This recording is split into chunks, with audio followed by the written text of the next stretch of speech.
What if the political map you use every day, the one that divides the world into left and right, isn't just inaccurate? What if it's actually poisoning American civic life? That is the incredibly provocative premise of the book we're diving into for this critique, and we believe some books really must be challenged. So we're using a specific framework for this one. We are. It's a step-by-step critical thinking framework mapping claims to evidence. We're also applying an intellectual framework for clarity and using the golden rule in the U.S. preamble to look at the ethical side of things. And then we'll wrap up with a logical analysis and a balanced conclusion. Exactly. And you are experiencing a unique two-host AI conversation powered by Google's Notebook LM for a deeper, more dynamic book critique. Our mission is to cut straight to the core insights. The book's central claim is, well, it's startlingly simple. The authors argue there is no stable underlying philosophical core behind modern American politics. Exactly. They say left and right aren't these principled worldviews we imagine. They're just shifting tribes. Shifting tribes. Yeah. The argument is that people adopt the tribe first. It's in the legions, a kind of social flag. Then they adopt the bundle of positions that go with it. And the philosophy. The reason why they believe those things. That comes much, much later.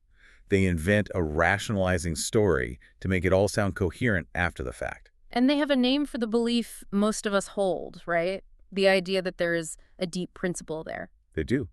They call it the essentialist theory. And their goal is to completely tear that down and replace it with what they call a social theory of ideology. Where the labels are just signals. Just signals of group membership, almost totally divorced from any foundational ideas. Okay, let's get into the history then, because that's where their case really starts to build steam. It is. The book claims that the whole left-right spectrum only really showed up in the United States in the 20th century. And since then, it's just been stretched to the breaking point. To the point of being meaningless. They show how these labels cover positions that have repeatedly swapped partisan homes.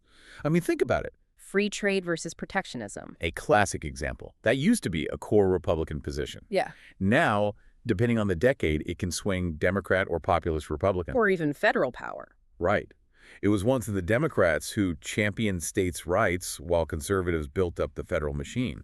The positions have bounced back and forth so much, which shows just how contingent these labels are. So what the authors are really forcing us to confront is, if the core principles can't even predict who supports a tariff, then what are we really arguing about? And that historical chaos is the foundation for their main point about the harm it causes. They argue that clinging to the simplistic spectrum actively makes you a less rational citizen. How so? It makes people more dogmatic, more hostile, and just less accurate in their political reasoning because they're always reasoning backwards from the tribe's answer. Okay, so if we put our critical thinking hat on, the book's central question becomes really clear. It does. It's what, if anything, fundamentally unites the things we call left and right. And their stated purpose is to show that the answer is basically nothing. Nothing philosophical, anyway. Only social allegiance. And they use all those historical cases parties just swapping core positions to show that these supposed essential principles can't possibly explain the reversals. So what does explain them? Just the need to be different from the other side. That's the engine of change they identify. And this is where it gets really compelling, because they don't just stop with history. They bring in psychological evidence. Right, the tribe-first mechanism. They cite experiments and survey data. Just picture a young voter. They don't sit down with Locke and Rousseau and decide they're a conservative. No, they identify with the camp, maybe through family or friends or just one single issue that really gets them fired up. Exactly. And then they just fall into line with that camp's other positions on everything from climate change to tax policy, the whole bundle. And the rational philosophical story about why they believe all those things. That only comes later. It's a backfill. You're reverse engineering a worldview to match the team jersey you're already wearing. That is some powerful evidence. But okay, now we have to turn to the conceptual critique of their argument. Right, and if we look at this through a broader intellectual lens, asking how language can create an illusion of unity, the book is at its absolute strongest here. In what way? Well, it helps us distinguish between the neat story an ideology tells about itself and the messy, often contradictory reality of how people actually line up. It's a real aid to understanding. But this also leads us to what could be a central flaw in their logic. Some might call it a binary trap. Explain that a bit. The authors define essentialism, that idea of a pure, stable left-right essence, so sharply that they risk creating a false choice. The choice being. Either there's a perfect essence or there's no meaning at all. It blurs the line between no essence and complex probabilistic pattern. Ah, I see. So their logic seems to be, Hmm. because reality is messy, the concepts must be useless. Either it explains 100% of alignments perfectly, or it has zero philosophical content. And that feels like a bit of a logical overreach, doesn't it? I mean, a thoughtful reader might ask if the book is confusing, failing to be perfectly explanatory with being useless. It's a great point. The spectrum might be a crude map, maybe even an outdated one, but that doesn't mean it's completely devoid of information. It could still be a partially informative heuristic that they're dismissing a bit too quickly.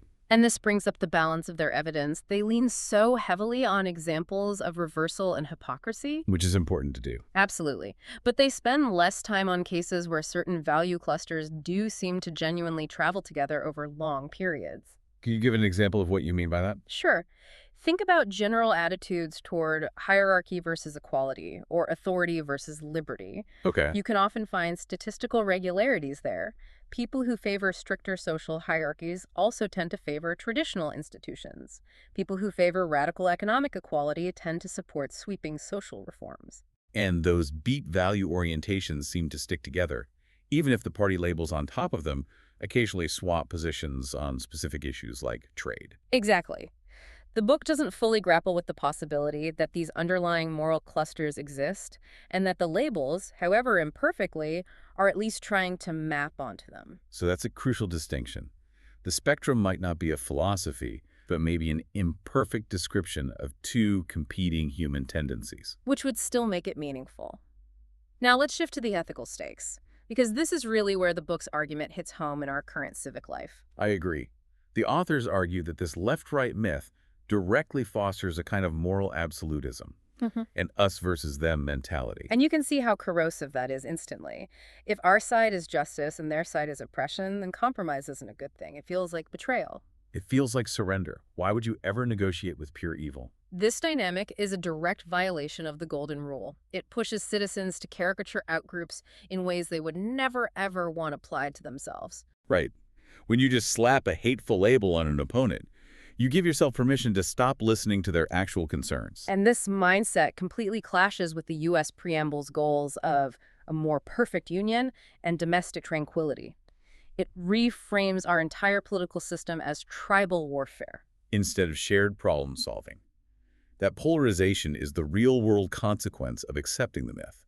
You start treating your opponents not as people with different views, but as enemies with an evil essence. Let's just pause for a moment on that idea of stereotyping, that immediate reflexive labeling we all do. This is a point that really requires some self-reflection from all of us. I mean, how often has your own self-description, I'm on the left, I'm a conservative, quietly decided your view on something before you even looked at the evidence? And the follow-up question is just as important. Hmm. Would you want someone on the other side to stereotype you in that exact same intellectually lazy way? It's something we try to explore all the time. Our YouTube channel, Mindful Moments, exists specifically to help viewers notice these exact cognitive shortcuts. Using critiques and analyses like this one to turn reading into genuine reasoning, not just reflexive tribal signaling. It's all about becoming aware of the process of your own thinking. So getting back to the book's remedies, the authors propose things like more issue-by-issue discourse, adversarial collaboration across divides, and just more intellectual humility. And these solutions align beautifully with an ethics of reciprocity and those high civic ideals of justice and liberty. But the limitation is pretty clear, isn't it? It is. It's about scaling the solution. These are great practices for a small seminar or for intellectual elites, but the authors give less detail on how to scale them up into mass politics. So how does the everyday citizen who's just bombarded by this stuff practically unlearn decades of this kind of thinking? That is the huge structural challenge. It requires an enormous amount of cognitive energy from each person just to avoid falling into the tribal language that dominates everything. The solution feels tailored for the seminar room, not the voting booth. Okay, now let's get to the logical analysis. To be fair, the Lewises mount a very coherent cumulative case. Oh, absolutely. The argument that tribe first, philosophy later, is a powerful driver of political alignment is, I think, very well supported by both history and psychology. It explains a lot. But their key inference is where the logical overreach might be happening. Right. They argue that because tribal factors explain a lot, philosophical structure must therefore explain almost nothing. And that inference just overreaches the evidence they present. It underplays the possibility that these things can interact. They don't have to be in competition. Let's break that interaction down a bit. Abstract theories like libertarianism or socialism, they don't exist in a vacuum. They're constantly shaping and being shaped by the very tribes the authors describe. So when a tribe adopts a position, they often reach for a pre-existing philosophy to justify it. And that creates a real analytical tension in the book's argument. If these sophisticated philosophies exist, and they do reliably correlate with certain coalitions over time, then the claim that left and right convey only tribal information. It becomes much harder to sustain without some serious qualifications. They present it as an either-or, when reality is almost certainly a dynamic mix of both. The danger there is that if you dismiss the philosophical structure entirely, you might accidentally dismiss the importance of studying political philosophy itself. Why bother reading Hobbes or Mill if it's all just tribalism? And ironically, their own remedy calling for granular issue-by-issue discourse actually relies on people engaging with the philosophical roots of those issues. You can't have a real discussion about taxation without understanding different views on economic justice. That is a philosophical question. So, taken as a whole, The Myth of Left and Right is an accessible, short, and profoundly argued book. It excels at exposing the intellectual laziness and moral shortcuts encouraged by our obsession with the spectrum. It really does. Its limitations are mainly in that binary framing, essentialism versus social theory, and its reluctance to admit that even a flawed map can still offer some insight.